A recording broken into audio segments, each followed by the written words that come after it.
Get out of here. Get out of here immediately before I unleash the dogs to tear you. And that mangy mutt to pieces. The showroom manager's furious roar echoed like thunder through the lavish, gold-plated luxury Supercar showroom in District 1. Every eye belonging to the elite clientele, refined gentlemen and elegant, high society ladies, instantly locked onto the massive glass storefront. There, a 10-year-old girl, frail and clad in a threadbare, ash-gray t-shirt, was kneeling flat against the polished marble floor. Small, bare feet, caked in dried mud, Hilda Familia Aminat, trembled and shrank back under the utterly disgusted gaze of the sharply dressed man in a tailored suit towering over her. The manager leaned down, his eyes narrowing with pure malice, spat a filthy glob of saliva right next to the child's shivering bare feet. You honestly think a worthless piece of trash like you has any right to wander in here and defile my floor? The little girl huddled her body inward, Sagrada Familia, her arms wrapping tightly around a mud-covered small dog in her lap. She wept silently, tears tracing clean lines down her sunburn, dust-streaked cheeks, mingling with the cold rainwater, dripping from her matted, messy hair. I am so sorry, sir. I only wanted to find a dry spot to shield him from the storm. But the child's soft, fragile plea was instantly drowned out by the mocking, sneering laughter of the self-proclaimed elite surrounding them.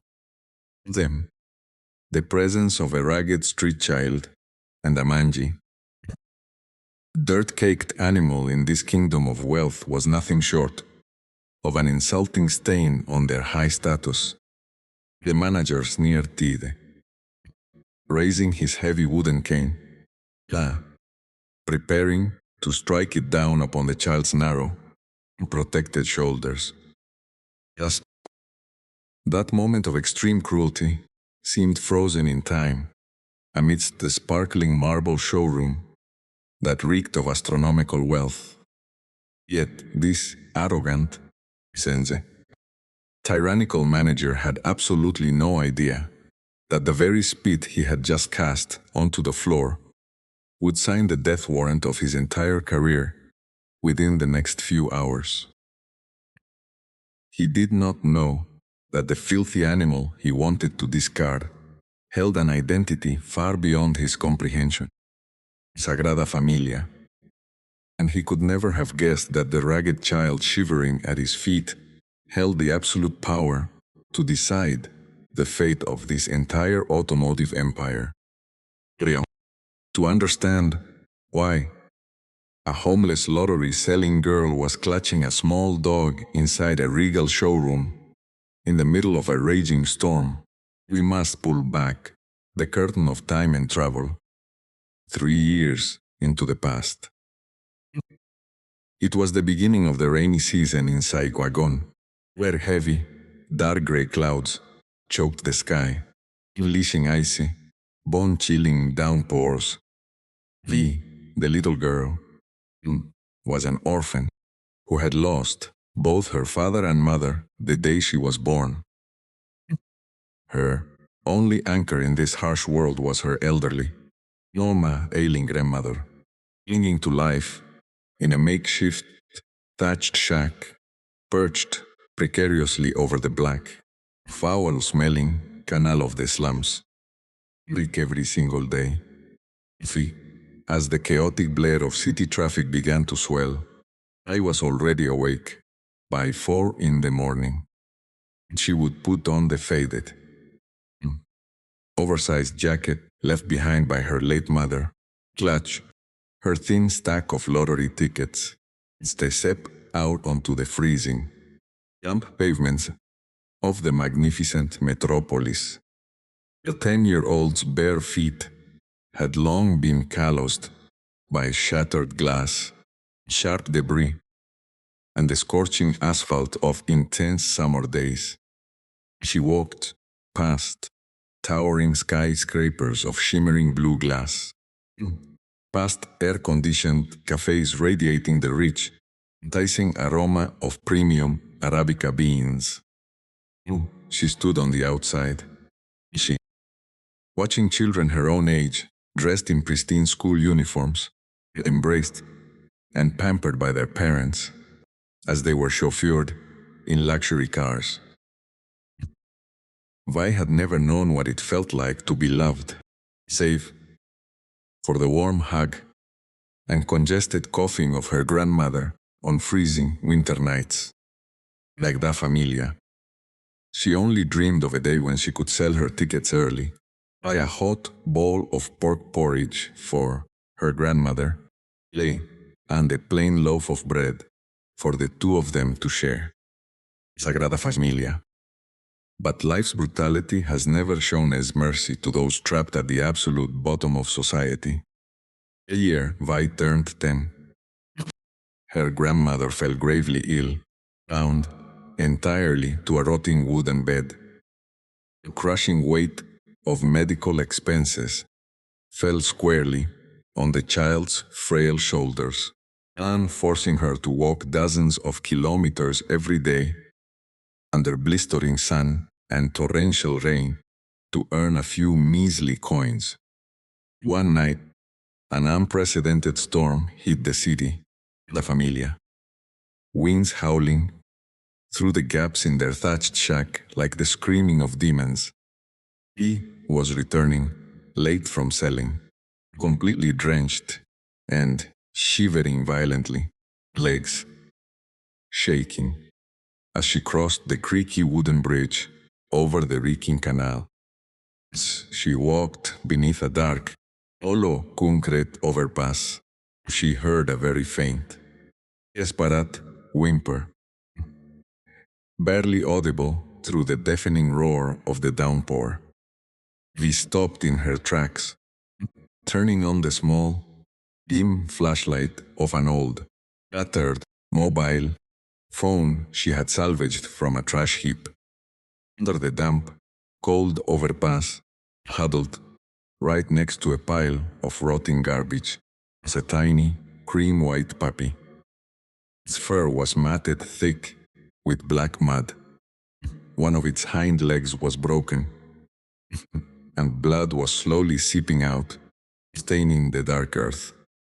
He looked up at Vi with massive, round eyes overflowing with terror, plea for help, and agonizing pain. The little dog seemed completely drained of life, its breathing as faint as a candle, flickering in a violent gale. He stood frozen, Lese. Oh, her mind, flashing to the soaked lottery tickets in her pocket, and the pathetic amount of money that wasn't even enough to buy her grandmother's medicine. Jose, she herself, did not even have a proper meal to look forward to. How could she possibly take responsibility for another dying soul? Yet, when she saw a single tear escape from the corner of the animal's eyes, the scarred heart of the impoverished child ached. Knew exactly what it felt like to be abandoned, to feel completely isolated and frozen under a dark, merciless storm. Without a shred of hesitation, she knelt down and scooped the shivering, filthy body of the little dog into her arms. Don't be scared. I've got you. Vi took off her thin, tattered outer jacket, and carefully wrapping it around the puppy to keep it warm. Going hungry herself, she took the only dry piece of bread she had kept for the day, broke it into tiny crumbs, and gently fed them to the starving creature. She used clean rainwater collected from the leaves to wash the blood from its broken leg, Then used a sturdy bamboo leaf to bind it securely. From that fateful night, a warm ray of light broke through Vi's dark and dreary life. She named the dog Bong because, even though its fur was caked in mud, Vi believed that deep down lay a coat as pure and white as the cotton blossoms in her grandmother's countryside village.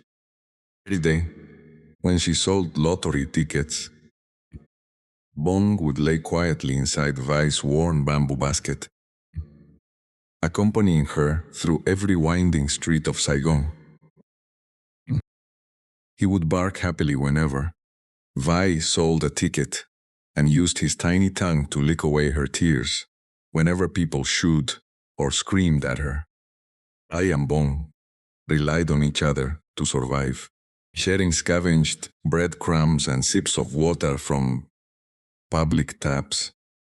Yet, these two tiny souls had absolutely no idea that Bong's appearance in VI's life was no mere coincidence. It was the catalyst of a grand, unstoppable wheel of karma, where the arrogant elite would soon be forced to bow before the pure compassion of a homeless child. For 3 long years, I and Bong became an inseparable pair on the bustling, unforgiving streets of District 1.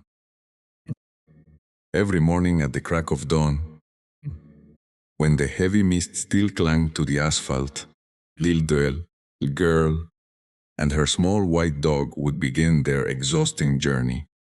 Bong, whose broken leg had miraculously healed into a slight, leading limp thanks to V's clumsy but loving care, would sit proudly inside her worn-out bamboo basket. Sagrada Familia, he was no longer just a stray puppy rescued from a dark concrete overpass.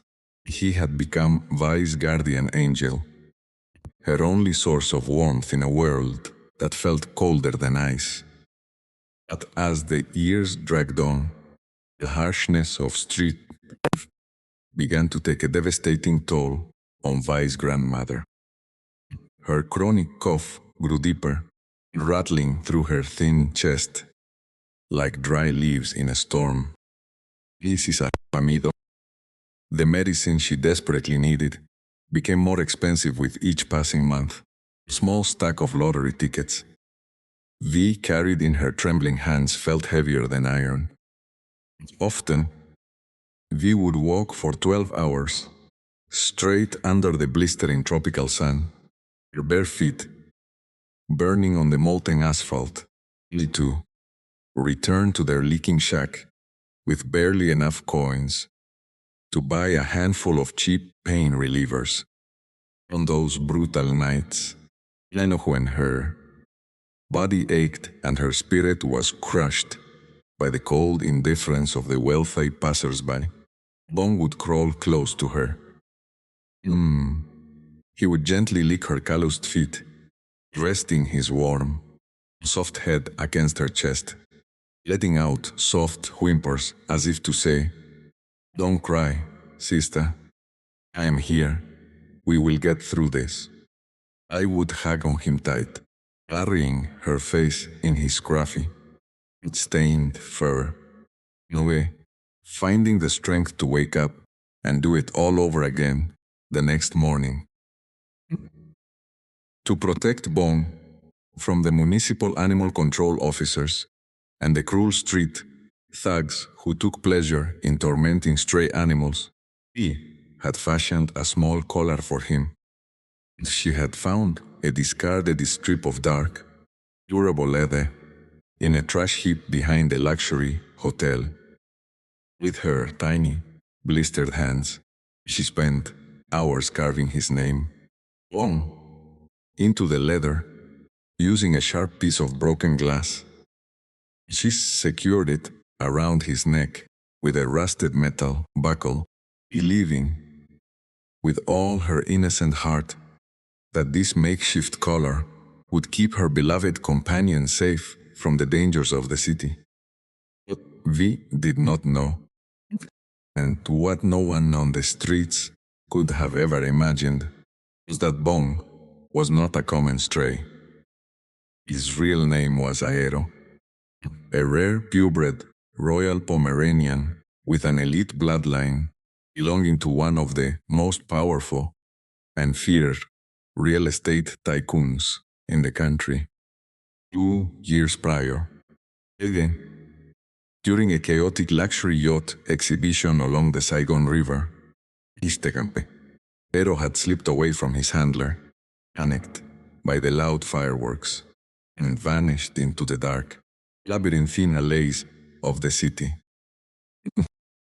While V was nursing the injured puppy back to life with stale breadcrumbs and rainwater under a dark bridge, Delhi, a massive desperate storm of wealth and power was brewing in the high-rise offices of the city's elite.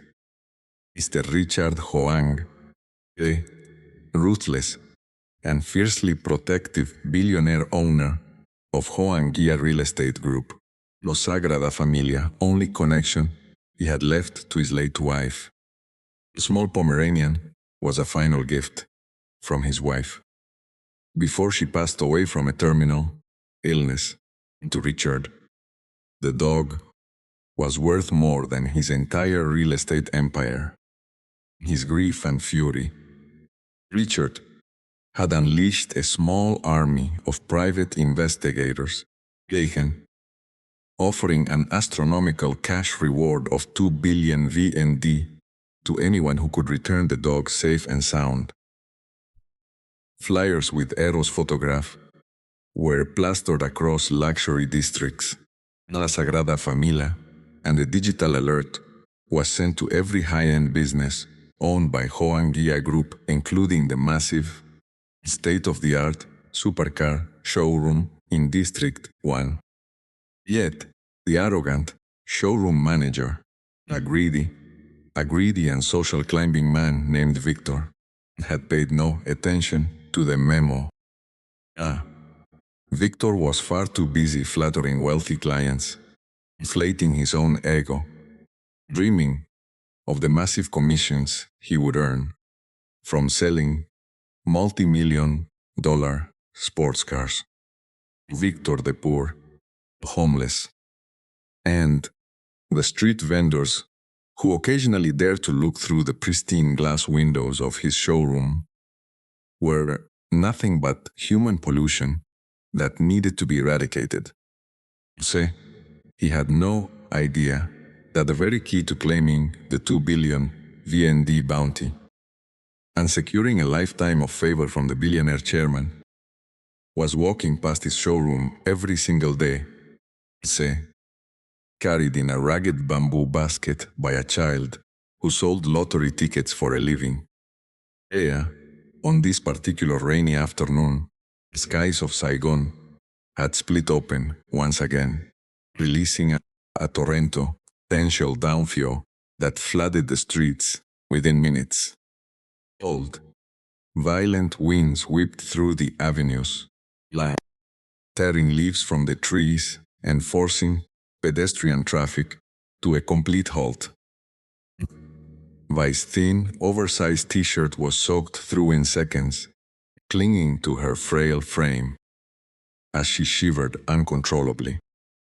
Her lottery tickets, her entire livelihood for the week, were tucked desperately inside her shirt to keep them dry.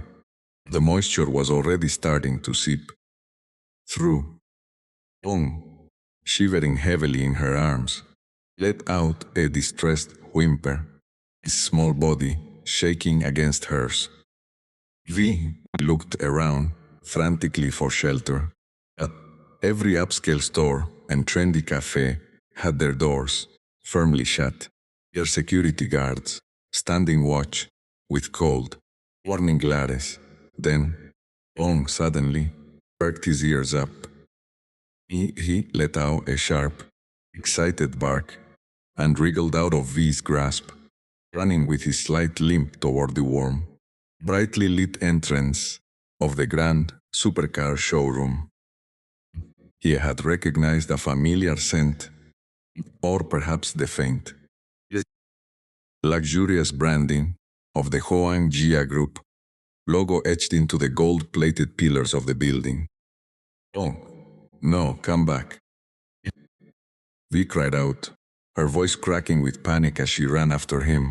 Lafia, her bare feet splashing through the freezing puddles of the dark. Rain swept the street. It was too late.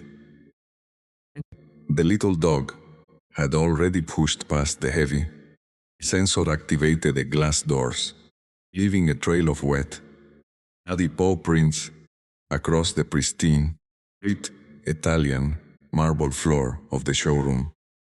La Sagrada Familia, and standing right at the center of the showroom, hosting a group of wealthy, high society investors, was none other than Victor.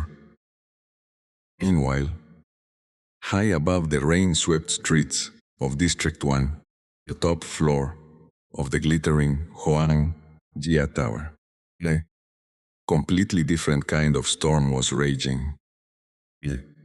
In a sprawling, wood-paneled penthouse office overlooking the city skyline, Richard Hoang, the enigmatic and fiercely feared billionaire chairman of the Hoang Jia Real Estate Group, stood staring out the floor-to-ceiling glass windows.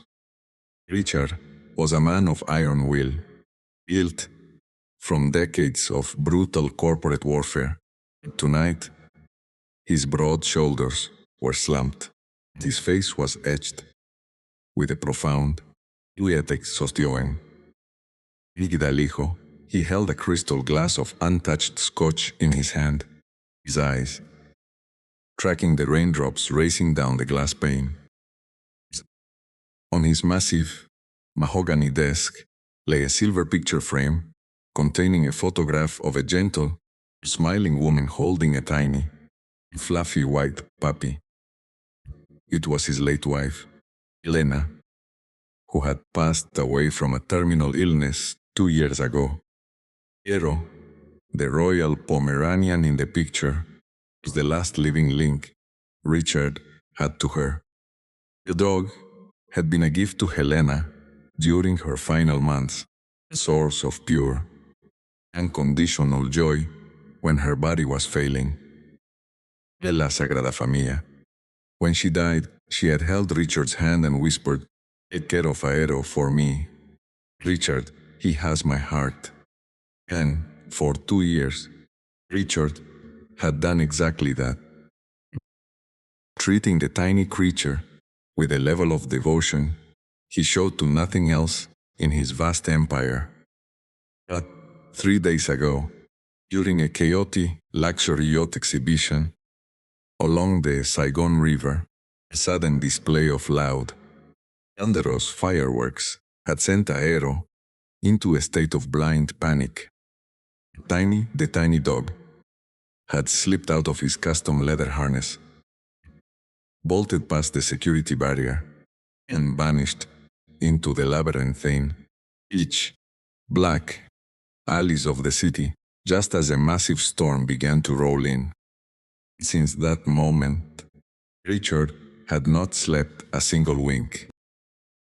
He had unleashed a small army of private investigators, security personnel, tracking teams across every ward and district of Saigon. He had issued an emergency digital mandate to all subsidiaries under the Hoang Jia Group umbrella, including the elite Supercar showrooms, luxury hotels, and high-end residential complexes. The mandate was clear and absolute. A cash reward of 2 billion VNDA, nearly 100,000 US dollars, would be paid immediately to anyone who found and secured Aero. The digital memo, complete with high-resolution photos of the rare white Pomeranian and a detailed description of his unique, slight limp, had been sent directly to the personal devices of every manager within the group. At the flagship Hoang Gia, Supercar Showroom. Victor had barely glanced at the notification. Victor was a man consumed by his own ambition, a social climber who had spent years clawing his way up from a low-level salesman to the position of showroom manager. To him, his phone was an instrument for courting wealthy socialites, coordinating with corrupt loan officers, and managing his rising social media status. He had swiped the corporate memo away with a click of his manicured finger, muttering to himself, "A lost dog? The old man is losing his mind. I have a $3 million Bugatti shipment to clear. Jose, I don't have time to look for a rat in a hairball." Victor's entire life was built on a foundation of shallow prestige and a deep, toxic contempt for those he deemed beneath him.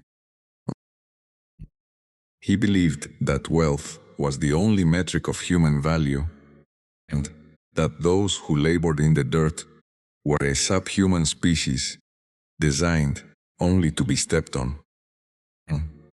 He spent his days in his tailored Italian suits, polishing his gold watch and rehearsing his smooth, obsequious smiles for the billionaires who walked through his doors, but to the janitors, the delivery drivers, street vendors who dared to rest near his pristine showroom. Victor was a monster of cold, calculated cruelty.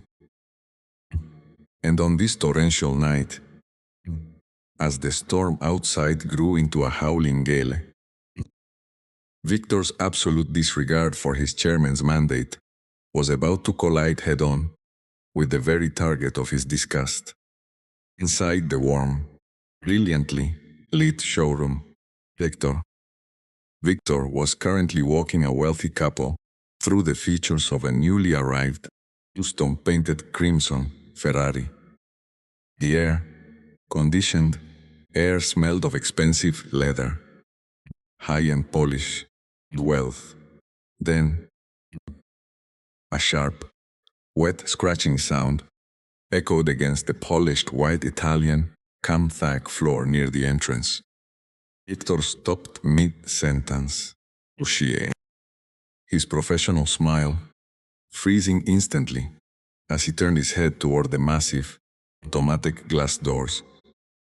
Pushing past the sensors, shivering violently and leaving a trail of muddy, black paw prints, was a tiny, dripping wet, white dog with a pronounced, leering limp, and running right behind it, drenched to the bone, in a tattered, ash-gray t-shirt, was a frail, 10-year-old girl with bare, covered feet. Victor's eyes bulged with immediate fury. A sight of wet, not-coated paw prints, marring the spotless white Italian, thack floor of the flagship showroom, was like a physical slap to his face. "What is the meaning of this?" he shrieked, his voice losing all its professional polish and cracking with high-pitched rage. His wealthy clients, middle-aged real estate heir and his heavily jeweled wife immediately stepped back, pulling their designer coats tight around themselves in sheer disgust. "Oh my God, Victor," the woman gasped, suddenly fanning her faces with her hand. "What is that disgusting, diseased thing doing in here? Is this how you maintain your light standards?" Victor's face flashed a deep, embarrassed crimson. He whipped around to find the source of the intrusion, only to see the frail, shivering figure of Vi stepping hesitantly past the automatic doors, her bare feet leaving wet, dark smudges with every step. I'm sorry, sir," We whispered, her voice trembling so violently. Her teeth chattered. Bong, Bong suddenly ran in here. I just wanted to lead her out. She lunged forward to scoop the little dog back into her arms, but her wet, freezing hands slipped. Bong, still hyperactive, and sensing the familiar atmosphere of the Hoang Jia properties, trotted further into the showroom, sniffing the carbon fiber tire of a $2 million supercar. Get that filthy rat away from the car, Victor roared, his veins bulging along his neck. He marched over with heavy, aggressive steps. You see, his leather shoes clicking loudly on the marble. Without an ounce of hesitation, Victor raised his leg and kicked aggressively toward the tiny dog's ribs. Oh, Vi screamed, throwing her small, still frail body forward. With a desperate lunge, she shielded the dog with her own back. Victor's heavy, leather-solid shoe struck Vi squarely in the shoulder, sending the small girl sliding across the slippery marble floor. She let out a sharp cry of pain, but her arms remained locked tightly around Bong, keeping him safe from the blow. You worthless, street-dwelling brat, Victor spat, standing over her like a tyrant. How dare you bring your filthy, diseased life into my showroom? Do you have any idea how much this floor costs? 1 square meter of this marble is worth more than your miserable life and the lives of your entire family combined. The wealthy couple stood near the Ferrari, looking down at the crying, bruised child with cold, mocking amusement. Honestly, Victor, the wealthy man, chuckled, adjusting his gold watch. Saigon is getting so crowded these days.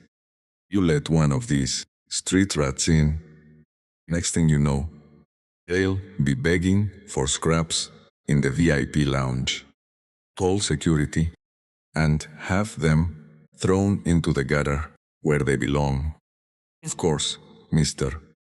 Ling, Victor replied, his voice instantly shifting back to a sickeningly sweet, obsequious tone as he bowed slightly to the client. I apologize deeply for this absolute eyesore. I will handle this rat immediately. Victor turned back to V, his face twisting into a mask of pure, unadulterated malice. He reached down, grabbing V by the collar of her wet, tattered t-shirt, and dragged her roughly toward the entrance. Please, sir, please don't hurt Bong, I cried, clutching the dog so hard her knuckles turned white. We are leaving. We are leaving. Right now. You're not just leaving. Victor hissed, dragging her cold, shivering body across the floor. I'm going to make sure you never dare to look at this building again. The heavy glass doors hissed open as Victor dragged Vi by her collar, her knees scraping painfully against the damp threshold. Bong scrambled alongside them, barking frantically and nipping at Victor's expensive leather trousers in a desperate attempt to defend his human. Get off me, you filthy Angera, Victor shrieked. A sudden, violent back kick struck the little dog.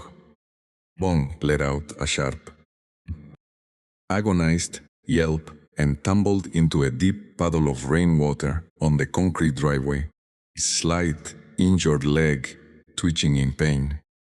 Bong, Vi screamed. It's the AFO. Her voice cracking as he tried to pull away from Victor's iron grip. Please, don't hurt him. He's hurt. I leave. I promise, I leave.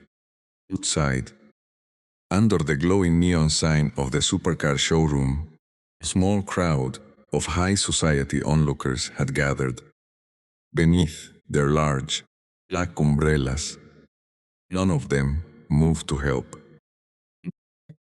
Some whispered behind their manicured hands, pointing at Vai's muddy, bare feet with sneering expressions of pure class disgust.